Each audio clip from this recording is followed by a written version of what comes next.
Human mind is one of the most complex puzzles for us. Weighing around 3 pounds, this organ is almost responsible for everything we do. Normally, human mind stops growing at the age of 25, but the cognitive abilities are a lifelong process.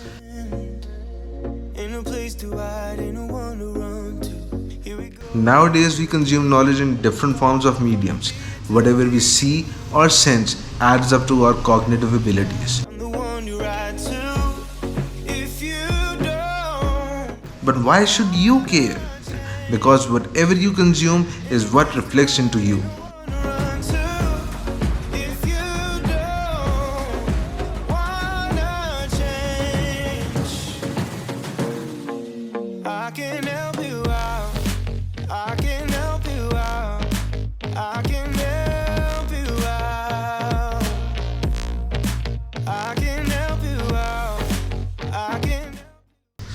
I am Musa and welcome back to the channel.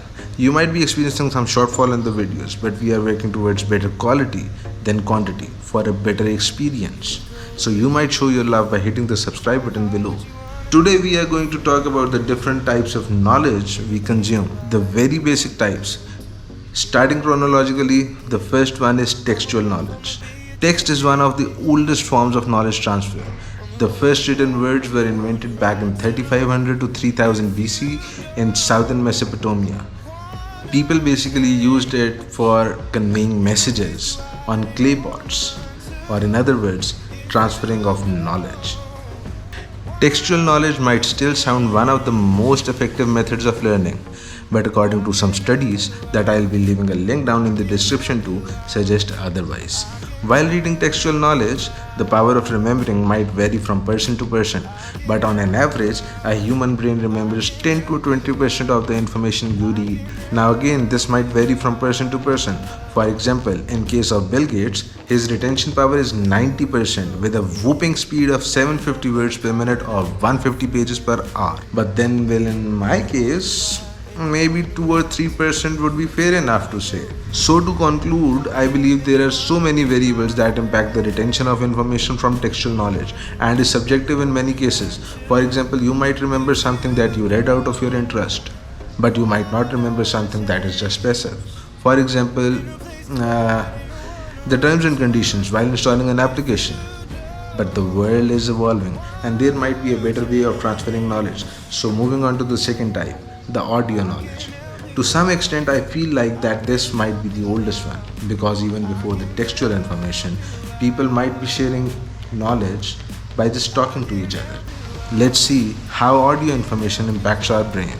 As the world evolved, the text was not actually replaced, but audiobooks came into being. And it might still sound boring, but audio is somewhat similar to text when it comes to stats. As per the studies, the brain remembers the audio as much as the text, that is around 10 to 20% on average. And again, it might differ from person to person. And obviously, if we discard gossips. But then how does the communicative marketing or the word of mouth works? Well, that brings us to the last conclusion, variables.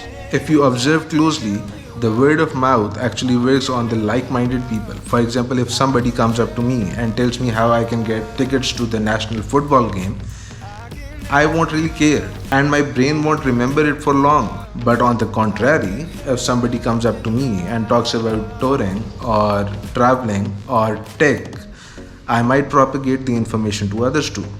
So from that, we actually conclude that the text and speech are somewhat similar when it comes to the stats of retention of information, because they both mainly rely on different variables and interest is one of them. But what happens when we move from audio to video? So in that case, the stats are different and so are the impacts. If you haven't watched my previous video, please check it out and you will be amazed to see the power of impact a video can make. The era we are living in right now, text and audio has been majorly replaced by the visual knowledge. This might include your videos, online classes, fun videos, and in broader respect, everything you see that affects your cognition. From building narratives for political sake to personal sake, for defamation or abuse of power, the videos affect your cognition strongly. Even according to the studies in reference from the start of the video, the brain remembers on an average of 50 to 80% of the visual knowledge. This kind of knowledge can shape societies. If the videos being pushed into a society are negative, that would definitely impact the society negatively. Platforms around the world are working for a better personal experience. So if you visit your YouTube homepage, you will most likely see the videos of your interest.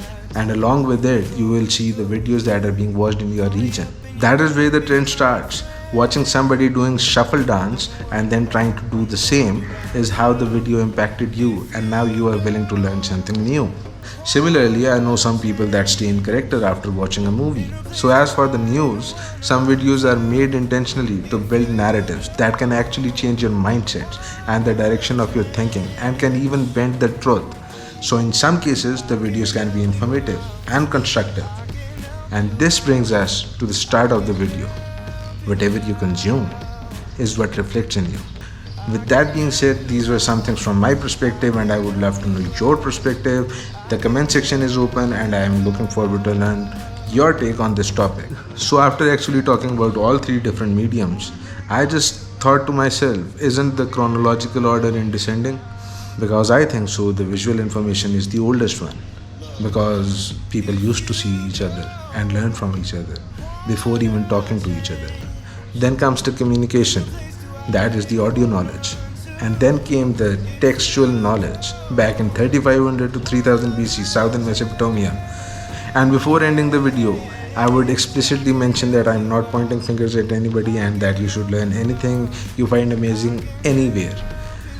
Thank you for watching, like and subscribe till we meet again.